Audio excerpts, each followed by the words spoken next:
Greetings and salutations. This is Abdelhadi with The Bitter Truth, where we may not have all the answers, but we're going to ask an awful lot of questions. You can also visit us at thebittertruth.info, I-N-F-O, and there you can listen to the show, read some essays that are there, and get some fabulous swag to make your life better, help support the show. We also have a Patreon link, patreon.com/thebittertruth. And that can also be found on thebittertruth.info. Any support for the show is greatly appreciated.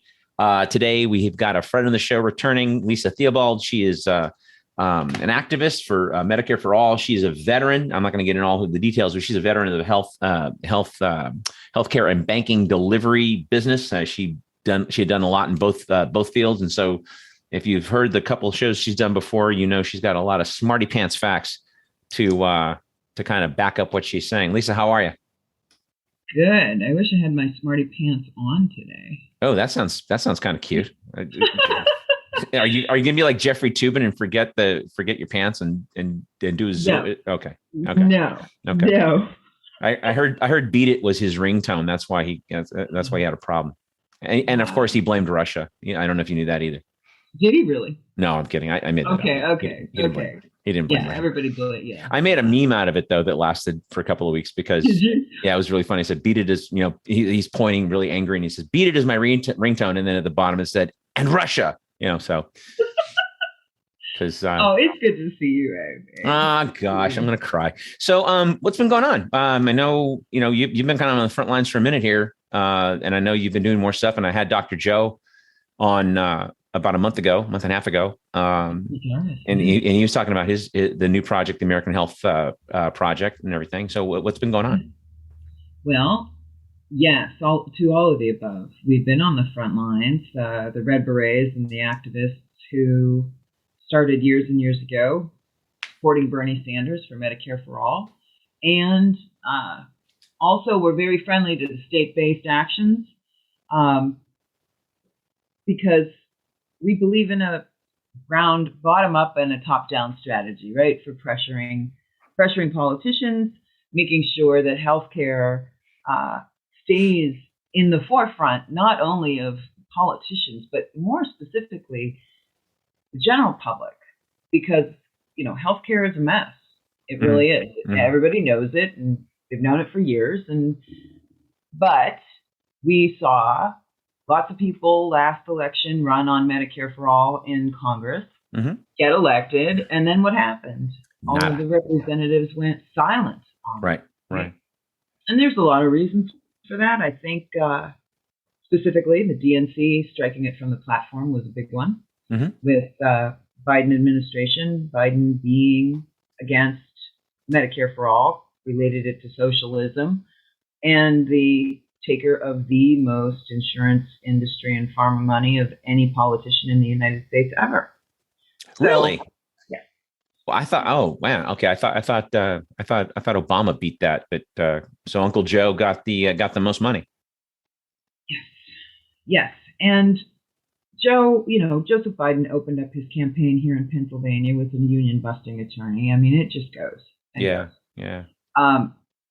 And that's where we are from a top-down Medicare for All situation right now. We don't even have a bill that we've gotten out of the Ways and Means Committee. It's stuck in the Health Care Committee. I forget what else. It's Healthcare and something else, which is a subcommittee of the Ways and Means. Jayapal introduced it, and it got buried underneath Richie Neal's rear end, and there it stays. Right. So, which is one of the reasons why the Red Berets have been really focusing on state-based initiatives, okay? Because healthcare needs to stay front and center. Whether we've got Medicare for All on the platform, whether there's a bill introduced or not introduced in the House or the Senate, regardless of who the politicians are, it's the people that have to pick up and run with that, right? Right. It's our responsibility to make sure that even if you're running for dog catcher, if I walk by you and you knock on my door and hand me a pamphlet, I'm going to say, "Oh, dog catcher, do you support single payer healthcare? Because if you don't, I'm not voting for you." Right. That's where I'm going with this, right? That's really where we've got to get to. So we've been doing that. Washington State is going to do a ballot initiative again, starting, I believe, in May, maybe end of April. I think they're going to start gathering signatures. I'm going to Washington in May. I am a whole Washington signature captain, so I've got 500 signatures I'm responsible for. And so we've been promoting that initiative, working with Andre Stackhouse, who is their campaign director for the ballot signature gathering. And that's all very interesting. But the Red Berets are expanding themselves. We're trying to put people on the ground in as many states as there is interest. And that interest can be as complicated as wanting to put a committee together to start writing state single-payer legislation in that state and putting a ground game together, or as simple as a group of women and men who are in that state who believe in single-payer healthcare and want to help proliferate the message of we need single-payer, whether it comes from the top down or the bottom up. And we all know that the best way to put pressure for anything in this country is when a mass of people demand something, just like we did it with voting rights, women's suffrage, gay marriage, legalization of marijuana, you name it, right? Sure. That's what we're doing right now. And Joe Jarvis, Dr. Jarvis, is part of, Kenny Ballantyne is making the film that started out with the Red Berets, talking about single payer. We started with him over a year ago. Well, yeah, a year ago this coming month.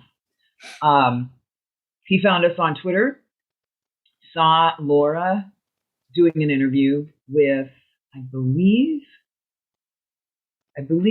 Kenny saw her on, it was either Ryan Knight's show or it was Justin Jackson's. I can't remember which. And it was, and it's Kenny Ballantyne, the guy who made and directed the he's documentary. He's the documentary filmmaker. Okay. He is the documentary filmmaker. Okay.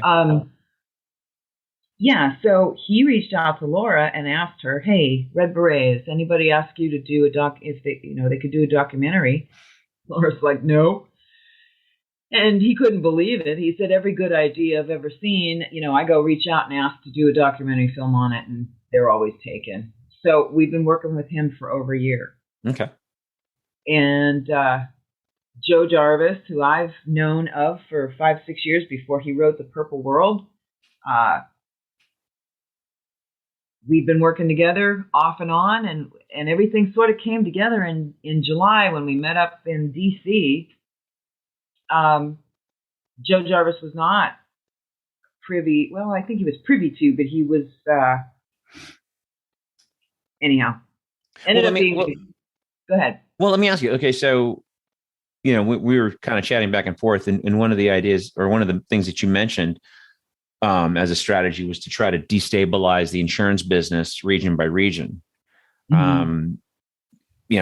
Because my question is how did we do that with the money that they have, and then the political pressure? It doesn't really come from the will of the people. I don't think. I don't really see the people threatening their own politicians with throwing them out of office. Bernie's useless on this matter. I know you mentioned him a second ago, but he's absolutely useless. He does exactly what Joe Biden tells him to do. It's been that way for a few years, and so except when it's campaign season. I don't know if you've noticed or not, but campaign season, you're allowed to talk about Medicare for all again, apparently. Sure. We're coming into the midterms, sure. And Lloyd Doggett is our guy here, and he wants to win re-election. He's been talking about that crap in addition to other things. I'm kind of going, piss off. You haven't voted for it ever.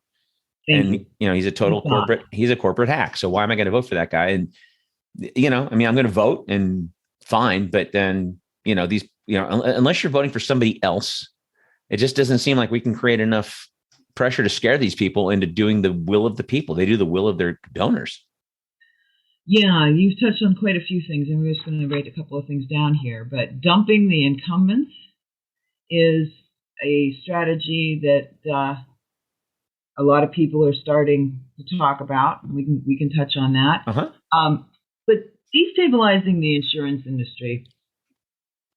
Okay, so I'm very tactical in my political execution and my pragmatic execution of things, coming from a business angle and being in healthcare for so long.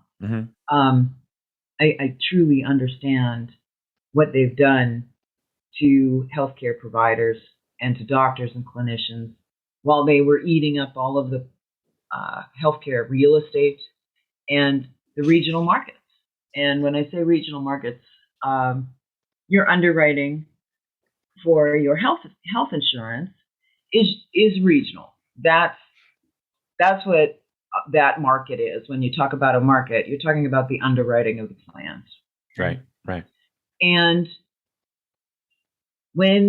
if you were to implement state single payer, and the whole idea around that is to take the federal Medicare, Medicaid dollars that are already allocated to the states, get them into a public trust. Okay, there are a couple ways to do that. One of them is to be granted waivers from the federal government. It's a little tougher. An easier way to do it is for a state to utilize Part C of Medicare. Basically, for lack of a better term, the state would become a Medicare Advantage plan. But the state would do it, not the private. Correct. Right. So it would just be a mechanism to be able to get that funding into the state trust. Okay. And then you also have a lot of state taxes that are rolling around that are paying for healthcare as well. Right. And, people this gets really into the weeds, but just trust me, there's a lot of money out there, both coming from your state, your municipalities, your unions, however you want to look at it, plus what is underwritten by the federal government in COBRA, all the subsidies, all that money, right? Funnel all of that into the state. And then you basically are now reprivatizing all of that money. If you put it into the state trust, you're taking all of those profits away from it. Not only the profits, but then all of the administrative waste that is compounded on top of the complexity that is our healthcare system. Right. Okay? And you pay people's claims. Everybody gets covered. Everybody's auto-enrolled. You are no longer tied to your employer for your insurance. Employers are going to love it, no matter who they are, except maybe the insurance and pharma industry. But sooner or later, the bottom line is the bottom line. And if you will cut in half what it costs the corporation to pay for their employees' healthcare.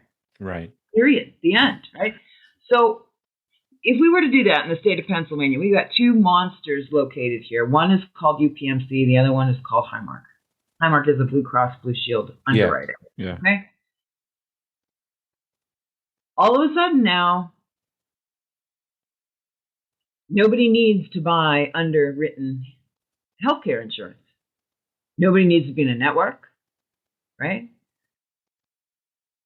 Your employers don't want to go through the underwriting anymore, that route, because it's so expensive. Heck, why do we need to do this, right? We've just saved 50% on our health insurance costs. The individual saves a ton of money. Sure. Ton of money. Sure. Right? And the state itself has a trust. And let me tell you something else with this, just a caveat. I don't think anybody truly realizes how much of a savings is going to be realized if we can make this happen. People do not understand how much waste, how much profit. They don't get it. Okay, so immediately what you've done now is eliminated the underwriting. Sure. Well, I mean, even on a general level, I mean, if you look at small business, which the Republicans love to say they love, a small business owner has like 150 employees. He's paying like a couple $1 million a year. Easy. Right. And it's a fact that if we had a Medicare for all, whether it's state or federal, first of all, that guy would save a couple $1 million a year. He's only doing his per head Medicare contribution, which is a fraction of that. And then all of a sudden the employee who's getting, $900 or $1,100 taken out of their paycheck every month, because their insurance to cover their family is usually They got it 900. back. Yeah. So all of a sudden they're getting a 4 or 5 figure a year raise, and the employer didn't have to give them the raise. All he had to do was just stop charging premiums. Ta-da! As simple as that. That's a simple explanation. And I know conservative business owners who like voted for Trump. They're like, I don't know why we're not doing this. You know, Yeah. it would just help them dramatically, right? But yet, you know, you got people going, well, like, and they'll say things like, I mean, you know, well, you know this. I mean, you probably speak to it more specifically. I'll just throw it out there. In 1975, we had like 1.5 million ICU beds, right? Over the years, it's been diminished to today. Now we have about 900,000 ICU beds, right? And what was the population growth between then and now? Oh, a shit ton, like at least 75 million people, right? Because I remember when Kennedy got shot, that was 1963. We were at 180 million people, and that's about 60 years ago. And now we're 340 million people, so we're nearly doubled in 60 years, right? So when you look at the amount of hospital beds that have diminished, and during a COVID pandemic, we didn't put more hospital beds in there. And then people, you know, all this COVID bullshit, people going, oh my God, the people that aren't vaccinated are crowding up the hospitals, which was bullshit.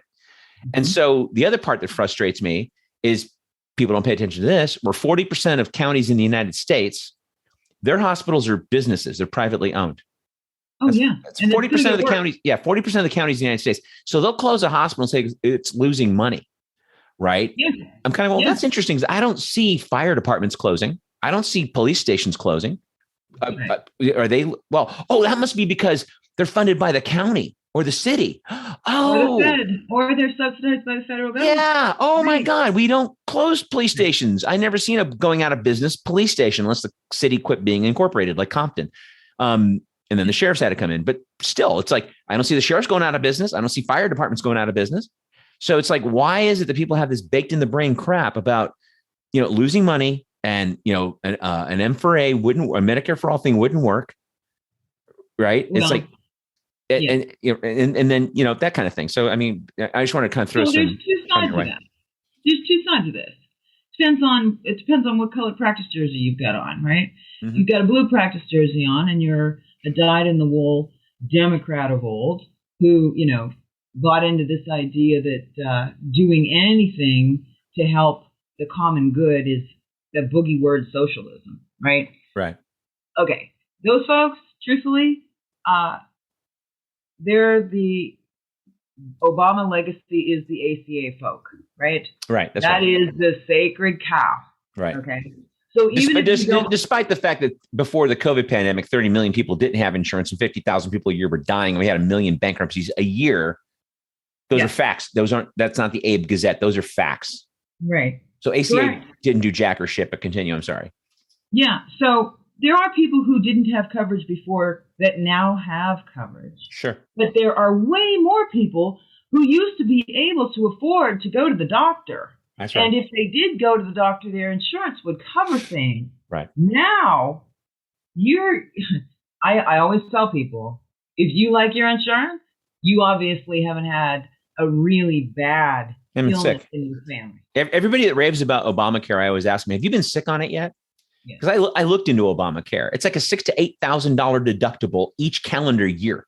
Not a one time, each time. Yeah. Each year. So if you get cancer and it lasts 20 months, you're 30,000 in the hole, not counting denials, not counting expanding copays, not counting your goddamn premium. Or God forbid, you get letters in the mail like I just got, they're not covering my meds anymore. Right. Right. I mean, that's happening constantly. Okay? Sure. But back to the politics of all of this. That's right. You've got a voting bloc. Well, let's just be honest. The voting bloc on both sides, but both parties, is and has been for 40 years now, the boomers. Okay? Right. They're the ones that, like clockwork, will go to the polls and pull the lever, all Republican, all Democrat. They don't, doesn't matter. I always vote blue or I always vote red. I pull the lever. They're the same people that grew up on thinking or watching the news, right? And now still think that what's coming out of the TV is, news. Right. Valid, honest, information. And you can't, it's really hard to send, somebody my mother's age into cognitive dissonance and break that, hey, mom, a lot of this is skewed now. Those individuals, they've been pretty safe. They, bought their homes, my God, 56 years ago in some cases, right? Sure. Paid them off, had careers where maybe they had to switch jobs 1 or 2 times, but pensions were still valid then. That's right. They bought appliances and they lasted for 30 years. That kind of stuff. Yeah, and that matters. That matters. Yeah. They were able to help put their kids through school, right? Yeah, that's right. And that's when school was cheap too. It wasn't what it is now, right? Yeah, and they had decent wages. Right.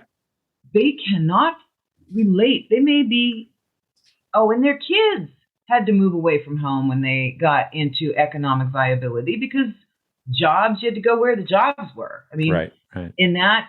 Since that generation, we've been like up and down through recession after recession and, industries being offshored and people had to be more flexible. So families don't live together in the numbers that they used to, right? So anyhow, that generation has had it pretty cushy. Not all of them. I know there are poor people, but we're talking about the voting bloc. Okay? No, that's right. No, I get you. This is what we're talking about. The economic voting bloc that thinks that Democrats are still the good guys. That's right. No matter what. Okay. You've got the same type of thing going on with the voting bloc for the Republicans, although that I think has changed more. They've reached down into the other generations. The Democrats still will talk to a 38-year-old and say, "Oh, you're a young Democrat." Right. Yeah. Despite the fact he's married, despite the fact they might be married with 3 kids, and a mortgage. Yeah, exactly. Yeah. So that is one of the things that's going on in the sense that if you haven't been sick, if you are fortunate enough to live that kind of life where you're comfortable and you're politically, involved in your local committee, Democrat or Republican committee, right? Sure. They've had the luxury, I'm going to be honest, they've had the luxury of not being embroiled in what it is like to have a $12,000 deductible, an $1,800 a month insurance premium. That's right. And then going to the doctor or going to the hospital because your kid broke their arm and find out, oh shit, went to the wrong hospital. My insurance isn't taken there by the specialist that fixed my kid's arm. Now I got this ridiculous bill. That's right. On my account. That's right. They don't know that. The other thing that comes into play here is there are a lot of people, and I mean a lot of people, who are tangentially involved in, from a work standpoint, on one level or another, healthcare, be it a supplier to hospitals or health industry. Sure. The tech industry is heavy in there. The politics around it is unbelievable. Mm-hmm. And then you've got to deal with your employer, and the politics around a corporate employer is always going to be pro corporations, right? Sure. Always, always, always. So this is where we get to this place where people vote against their own best interest. However, making sure you've got a job and you're looked upon favorably is also voting in your own best interest. Sure. Truthfully. Sure. Okay. Yeah. And getting really vocal and, making yourself a target potentially at work is not something that people want to do. However, boomers, that generation, they're retired, most of them. Yeah. Not all of them. But even real quick side note though, I mean, because I came up in the Gen X thing, right? And we're supposed to be disaffected and blah blah blah. And I got guys that I know that are they're just chewy blue fuckheads, and they just watch MSNBC, and whatever the talking heads on the panel said about Medicare, that's what they'll rattle off. They won't do any reading on the side on their own. You send them an article, they won't read it. Right. And those are guys like, my age and younger, into their late 40s, even, because this is back, they came up in the 80s. Right. And they're the very same crew that will blame the boomers for sucking up all the resources, right? Which they did. And then they did, but right? yeah. But then they'll say the same shit the boomers say. Exactly. You know, and the guys that I know that are self-employed that got an ACA, like, well, it's great. I get my physical. And how much are you paying? I know for a fact you're paying $800 a month for a single person. Right. If you got a family, it's even more. Right. And you love, or if they were able to, get their adjusted gross income instead of their gross income, they're paying next to nothing for it. Right. If they make 80 grand a year, subsidized. Right. And that bunch, they truly, if they're healthy and they've never had a real, they love real challenge. Right. Of course they do. Get cancer and get back to me. Break your leg and get back to me. Right. Yeah. Be told you need to have a kidney removed, then get back to me. I got, as you know, I'm sure you know too. I got more than a few friends that are dealing with 5- and 6-figure denials from their insurance carrier. Right. I got a friend of mine. She's 3 years in now. She's down to about, I think, 50 grand. But in November of 19 or November of 18, she got a letter from all her doctors and everything else saying that everything she had done and that was approved for, because like you said, approval to treat is not approval to pay. So she got nailed for $325,000. Oh my God. And she's got an ongoing illness, and she's been fighting this for the last couple and a half years, 3 years. And now it's down to 50 grand. Instead of like trying to enjoy her life and be healthy and get healthy, right? So this is sane to people. And when you say this to folks, most people have zero empathy. They really do. They'll say things like, "Well, I got it at my job." Well, okay, so you don't care about your neighbor because you got it at your job? You know what it is, I think, and it's taken me a while to get here, Abe. I think that people can't possibly fathom putting themselves in that situation. Empathize. I think it's so horrific to hear. Yeah. Right? That they just can't, like, well, I'm safe. I'm safe. I'm right. safe, and I don't want to hear it. That's right? Yeah. So I can't even remember what was the first premise of the question. Oh, well, you were, well, I hope I didn't forget. So you were talking about the boomers, and we sidelined because I had said that they had sucked up most of the resources. Oh, you were asking how come people aren't more in favor of this? Right. Because I mean, like the Gen Xers are not. They're not. No, not the ones I know. No, sadly, I know a few that are, but most of them, if they're Democrats, they're just whatever fucking Biden says, they're down with it. Well, and I do think that some of that is that, oh my God, you can't say anything bad about Joe Biden because, dear God, we'll get the boogeyman back in office. Joe Biden is the boogeyman, but yeah, okay. I agree with you. Yeah, I agree with you. But let's just put those horse blinders on that are blue. Yeah. And trot along because that's what happens. I mean, I've got them in my family. They're people I love to death. But I'll have a conversation and I'll think that I've made some really good points and they'll acknowledge, oh, yeah, okay. And then they'll go and sit down and watch Rachel Maddow. And the next thing you know, they're oh, you're wrong. Yeah. Because I think people are scared, Abe. I think a lot of this is fear. I think a lot of people realize that if it's not them that are economically compromised, they see their children and their grandchildren economically compromised. Mm-hmm. I think that if you've got any prowess or interest in history, we've got some scary stuff going on in the U.S. We are looking, and I'll get all kinds of arguments about this, but we don't have food riots. We've got food lines. Right. Food lines, which when I was growing up, I remember people talking about, well, if you could go live in Russia and get back in the food lines. Now, I've got a generation that's on one side of my family from Russia. Okay. And I live in Pittsburgh. There's a lot of people from the Ukraine that live here. There's a lot of people from Russia that live here, a lot of Poles that are here. And, I remember one woman who was from Russia, her daughter was here. Her daughter was born here. Sure. Her mother said something about, oh, I would really like to go back to Russia. And I remember the retort that the daughter gave to her mother. And she says, oh, yeah, go back and stand in the bread line. Right? Mm-hmm.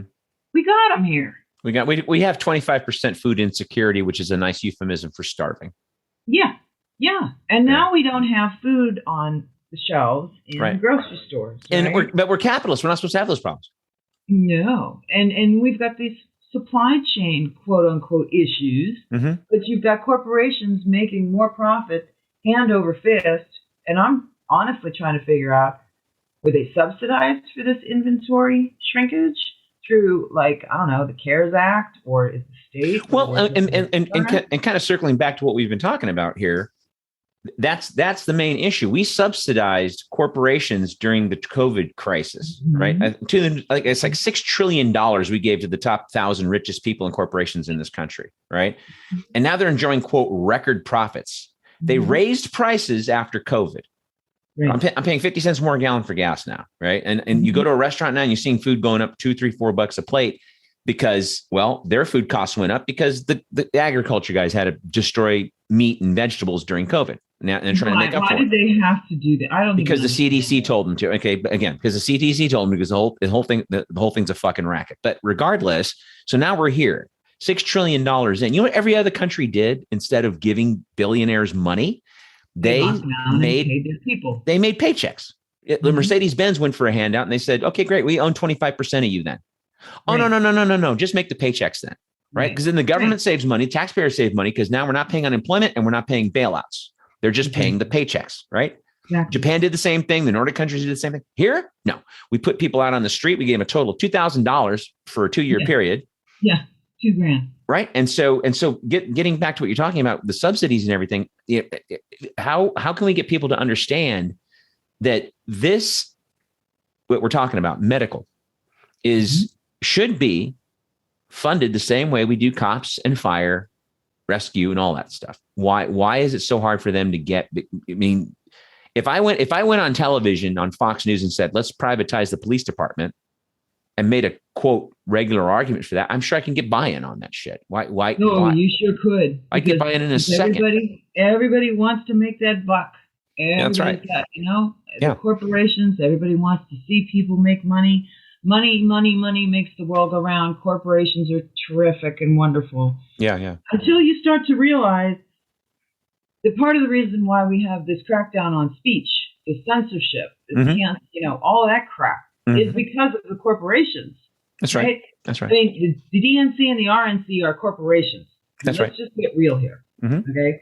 Healthcare is now a commodity, not treating people to keep them healthy and well. That's right. So how do we get people to get their arms around this? Honestly, Abe, I think we get one state, I don't care which state it is, sure, to successfully pass single payer. And we get a proof of concept of how much damned money it would save. We get a proof of concept of people quitting their jobs because, hey, I don't need this shit-ass job anymore. That's right. The governor just signed into law single-payer health care for the state. I don't have to work for you anymore. That's right. Right? Yeah. How much money are they going to save? Tons, right? Everybody's going to have more money in their pockets, including the corporation. Sure. Right? Yeah. What does that do? It bolsters the economy, right? Yeah. Everybody's got more money in their pocket. People can go and work and do what they want to do. Start a small business. Right. Hire other people.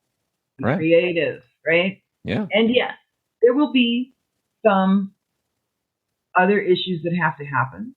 You've got to rebuild the public health system within the state. You've got to reestablish the infrastructure that was taken over by mergers and acquisitions, and pretty much the reason why we don't have any public health anymore, why we couldn't handle COVID appropriately in any way, shape, or form, to the point where this current administration just abandoned containment entirely. Right. We abandoned early treatment protocols long before. By the way, did you know the Queen Mum is on ivermectin? Oh yeah, I know that, and I know that. Terrible. Yeah. Well, and this is the thing too. Other countries that had a jump on it, like everyone's saying that China was lying about their numbers. I'm like, well, when you do a little digging, you find out that what they did was they got people on ivermectin and prednisone before the vaccine was invented. Well, So yeah, that's why yeah. I think they've had their country of 1.4 billion. They've had like 6,000 people die, and we're at like at 1 million. Right. And Right. so, Well, and so okay. did you have it? Did you get it? No, I didn't get it. I got tested positive once, but it was a false positive. So, and then I went back and got tested a few more times just to make sure. I did have a screw up after the second vaccine, which is why I'm not getting the booster. I did too. I got. I'm not. I don't want to get into that, but let me that's tell you what another happened to thing. me. Yeah. I got it in late February of 2020, very beginning. No, 19. When did it start? Started in 20, March of 20. Okay. Yeah, March. I went to Philly, trained for the census. On the 24th or 25th of February, I came back the 6th or 7th of March. I'm sick. Like sicker than a damn dog. Right? Yeah. Tried to get tested. I knew, like, my lungs were burning, my glands were swollen, horrible headaches, fatigue, right? Yeah. I didn't get the respiratory, like, oh my God, I can't breathe. But my pulse ox was horrible, like in the toilet. So I started calling to try to get, get tested. At that point, it was so early. They were telling you, if you are ambulatory and you can get out of bed, you don't need a COVID test. Ridiculous, but that's what they were telling people.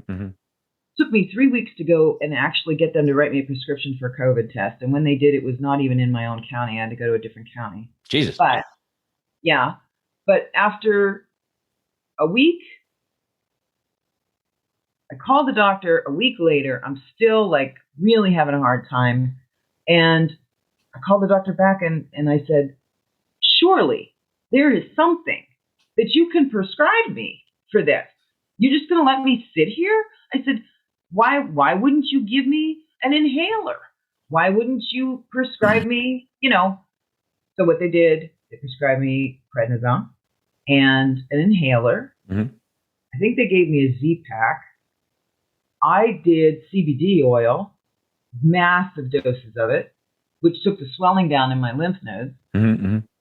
And big doses of vitamin C, big doses of vitamin D. Now, not like crazy doses, but just took it, right? Right. And I'm telling you, if I miss that, and some aspirin. I did take aspirin. But if I miss that CBD oil, my neck would just get so swell back up. Yeah. Right? Yeah. And I kept active. I was hidden in the back room in my house, and I used the back bathroom in my house. Told my husband and my son, like, you're on your own. They didn't get sick. But what I'm trying to get at here is the U.S. government blatantly chastised any conversation absolutely about early treatment protocol. Well, it's because they fell out of patent. This is not rocket science. Ivermectin is like 40 cents a course to make. It's like it's out of patent. Prednisone, you can give it away. Yeah, so why is Pfizer coming up with Pfizer-mectin, right? But wrapping up the last few minutes we got here, I think one of the things that I'd like to see more in the conversation, and you can tell me if I'm wrong, but I think one of the things that I'd like to see in the conversation as well is that Medicare for all, if it got passed, say, in a state, that maybe they would have, because the problem we have in this country is everybody takes a fucking pill. Their attitude is like, well, I'll just take a pill. Nobody thought about take take zinc and take D3 and take C and, be on your B12s, I'm taking vitamins every day for the last couple of years now. And I haven't even had the flu.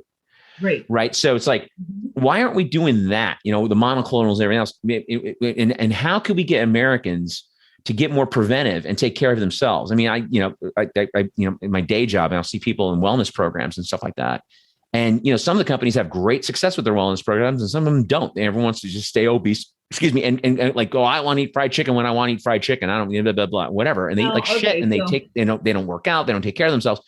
Could we They have a right to be that way. Number one. Number two, a lot of people need a doctor to tell just slap them around. Do this. Do this, do this, do this. And a lot of people won't do it, but you're talking about who are you going to be able to get to and who aren't you going to be able to get to. Sure. Okay. I'll say something else, though, and I think you probably realize this. If you don't have enough money to, like, fill your gas tank, You're not going to go out and buy. Well, then that gets into a bigger issue of a $25 minimum wage, which we don't have, right? Right. A UBI, which we don't have, like you said, put more money into the economy, right? Mm-hmm. And and everyone's complaining about people not working or don't want to work anymore. I'm kind of no, they don't want to work for you. They don't want to go and make their life even more shitty, dealing with a jackass boss, threatening to fire you while they're telling you they're going to cut your pay by 20% because they can. Right. That's especially in a right to work straight. Right. So, but I wanted you to kind of touch on that a little bit, just because we have the worst preventive in the world. We do. We fail in every metric. We fail in every metric in the world except for self-esteem. I mean, seriously. Do you know why? Tell me. Because there's no money in keeping people healthy. That's right. Okay? There's no money to be made in keeping people healthy. Now, there's different systems at play here, and this is the other thing that people don't understand. Our healthcare delivery right now is so disparate. Awful. It's horrific. Yeah. Okay? Because you've got different insurance plans, different underwriting. These doctors and these hospitals do this, but they don't do this. It's a nightmare. Right, it's a nightmare. Right. But what people need to start, here's something that everybody can get their arms around, especially the boomers, because they grew up in a time when their parents would tell them that not so long ago they didn't have antibiotics. Okay? We're not making antibiotics in this country. Every antibiotic we are dependent upon from somewhere else. Wow. We're not making them. That's part of the reason, too, that Dr. Jarvis touches on this. Yeah. We need to develop new antibiotics because people get immune. Viruses, bacteria mutate, get themselves tolerant of certain antibiotics. We're not doing that. Right. Okay? That is all. It's preventative in some ways. It's healing. Okay? It heals you. It keeps you from dying. There are protocols in certain hospitals that if you come into the hospital, they won't put you on antibiotics for the first 2 days. Sure. Why? Because it's way more profitable for a hospital to have somebody in the ICU with pneumonia than it is to have them in a hospital bed for 3 or 4 days, not in the ICU, and put them on antibiotics. Right. That's going on. That's real. That is real. Right. So I think that this is going to be short-lived. The boomers have finally they've finally found out how bad things are. They're privatizing Medicare. These DCEs, there are 5 of them in practice in several states. Well, I mean, Medicare has co-insurance. Yeah. Not even the Advantage, but Medicare Part A has co-insurance. It's an 80-20. I mean, the preventive is all covered, but if you got a major thing happening, you're looking at 80-20 like you had at your job. Unless you can get a super supplemental that'll pick that up too. And my parents have one of those. But and hopefully it picks it up. Here's the thing that's going on though. Right. Now they're throwing them into networks and they're not even telling them. Okay? Yeah. So I think there's hope here. When my mother and father found out that their premiums went up this year. Right. Their eyes kind of opened up. Right. They were like, oh, why is this? I think there's almost double. What is this? I'm like, oh, hey, welcome to the party. This has been happening to us every year for the last 15 years now. Yeah, at least. Right? Yeah. So there is hope. There is hope. If we can just shut down the underwriting in one state, the outcry will be unbelievable. Sure. Unbelievable, both from people and the corporations. The insurance industry will have a fit. Right. And it's going to force the hand. It will. I'm optimistic here because I have to be. But the truth of the matter is, we can't keep going like we're going. Right. We can't. Life expectancy has dropped consistently. Sure. Well, we don't talk about it on the news. No, well, because the news is brought to you by Pfizer. Brought to you by Moderna, Johnson & Johnson. They don't just sell baby powder, right? So Well, hey, listen, in wrapping up, is there any links that you want to share that where we can kind of find what you're doing? Yeah. Well, first of all, American Health Security Project. I am one of the founding members of that with Dr. Jarvis, Laura Fielding, and Georgia Davenport. That is a independent expenditure organization, i.e. a super PAC. Sure. That is meant to run ads against the insurance industry and pharma propaganda around healthcare in the effort to get state single payer legislation passed. Okay? Right. We're going to fund, if we've got to raise $200,000, and then we'll file the paperwork. That's 1 year of operating expense. That's to hire the lawyers and hire the accountants and, you know, the whole 9 yards. That's right. What That's we're right. going to need. Yeah. But what we're going to try and do is we're going to run ads against the propaganda. Okay. Because I don't see any way around this to get into the population and let them know what's really going on. That's right. That's right. Just well, real quick. As always, Lisa, thanks for coming on. And, you know, folks, my guest has been Lisa Theobald. And again, American Health Security Project. I'm going to have that in the link of the show. If you remember Dr. Joe coming on a couple of times and talking about what he thinks. And, you know, he's a sensible conservative, if I'm not mistaken, because, you know, the guy's been a Republican his whole life and he still thinks we need to have healthcare for all. So maybe he's just a human being who took his Hippocratic oath seriously. Which is nice. But yeah, so listen, that's kind of it for the day. Again, thebittertruth.info. Appreciate listening to the show. And if this stuff makes you uncomfortable, it's supposed to. Sleep tight.